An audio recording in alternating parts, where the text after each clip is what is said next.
Good afternoon and thanks for joining us for Living Local, your lifestyle show for everything Charleston. I'm Ashley Meservey.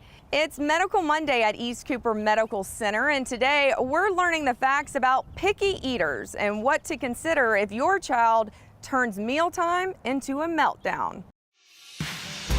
Medical Monday, sponsored by East Cooper Medical Center.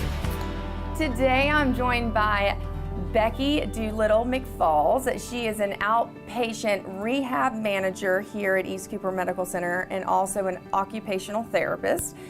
Where are we right now, though? Well, right now we're up on the 5th floor of East Cooper Hospital in our pediatric rehab department. Okay, and so what happens here? Well, we have occupational, physical, and speech therapists that help children really from birth through the age of 18 with any kind of developmental glitches that require skilled intervention. Well, today we're actually going to talk about picky eaters. I know the parents at home probably have had a few issues with that. First off, what is a picky eater? Well, I think you can probably ask any of those parents what a picky eater is, because they sit around the table with them 3 times a day. It's epidemic, the number of kids and number of parents that come and say, I can't get them to eat anything. But from a clinical level, we would consider someone that needed our skilled intervention to be a child that's eating less than 5 foods. Oh, okay. So the kid that's stuck on macaroni and cheese and chicken fingers. And, Intimate muffins, and they have to have only one particular brand and one particular style and are really having a hard time branching out for a number of reasons. So what are some of the things, okay, you said the 5, only having 5. Right. So they just need 5, but are there different food groups or? Well, it's really just someone that's showing a defined restriction in accepting different nutritional input. Okay. Because all kids go through a picky stage of life. Being picky and learning to eat is a challenge in and of itself. And really it starts when the baby's in the womb. Research is really showing that kids learn almost a flavor profile from what mom eats.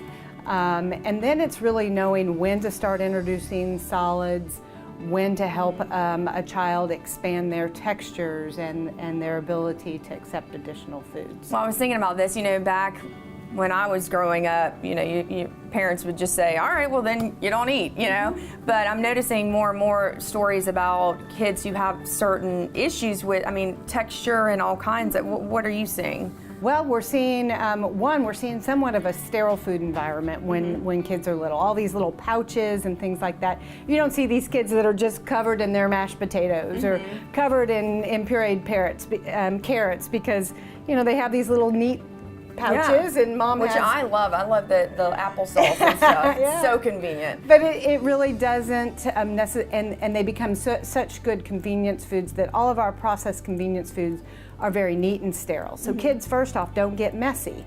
And one of our first introductions to food is just getting messy and smelling it and feeling it before we ever have the challenge of having to manipulate it in our mouth and swallow it into our tummy.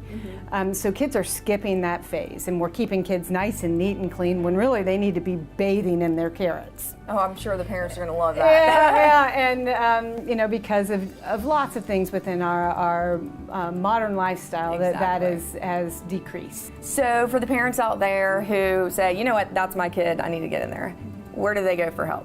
Well, they can call us over here at the Pediatric Rehab Center, and our first treatment session is going to start on the phone. We're going to hear a little bit more about your concerns for your child, do a little bit of an intake, and then if we think that we have something to offer to expand their food choices or give you peace of mind that they are developing on a track that's typical, then we can bring them in for an evaluation. And you can handle it, right? We hope so. Take care of it. Right.